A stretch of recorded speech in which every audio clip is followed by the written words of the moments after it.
Par contre, je vois pas de maquilleuse.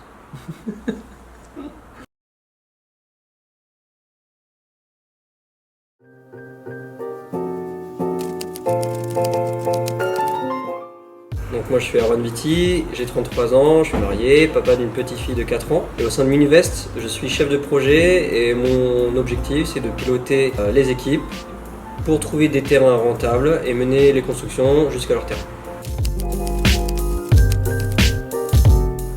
Eh bien, nous avons dû traverser beaucoup de tempêtes, mais on a un capitaine qui tient bien la barre et une équipe hyper soudée qui monte en compétences de jour en jour. Donc tout va bien, c'est hyper positif.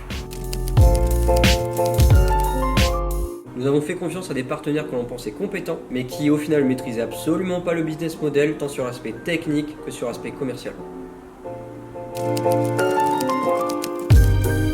Toutes les difficultés rencontrées, il y en a une notamment qui était assez handicapante, c'était celle du cycle de la réalisation d'un projet. Et nous avons dû repenser ce cycle avec des données réalistes, parce qu'on ne peut pas élaborer un projet, le construire et le vendre en 9 mois. C'est pas possible. Ou alors, on s'appelle Decathlon et on fait des lotissements cash. Voilà pourquoi nous sommes passés sur des investissements sur 24 mois, qui est beaucoup plus réaliste, mais 24 mois c'est la durée maximum d'investissement. Nous savons que c'est un changement majeur pour les investisseurs, mais nous espérons vraiment qu'ils comprendront ce changement de cap, parce que ce changement de cap nous permettra d'honorer les promesses qui leur ont été faites. On n'a pas dû seulement revoir le délai, mais également le chiffrage, car il manquait des points essentiels qui avaient été oubliés par notre ancien partenaire. Et cela a eu pour conséquence de faire baisser le rendement de manière très conséquente sur plusieurs de nos projets. Nous avons dû internaliser des postes, ce qui a nécessité le renforcement de l'équipe. Nous avons recruté une architecte, une juriste et également notre premier stagiaire.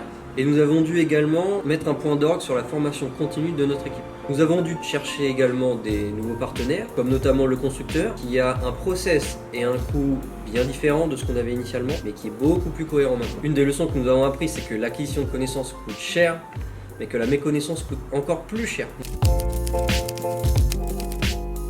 À la vitesse où on évolue, clairement, première chose à faire, ce sera d'agrandir les bureaux, parce que là on commence vraiment à être serré. Et d'ici là, nous aurons enfin réalisé notre première vente. Il y a une levée de fonds tous les mois, donc pour la prochaine, rendez-vous le lundi 3 janvier 2022 sur Zoom avec Romain pour une présentation en live de la société.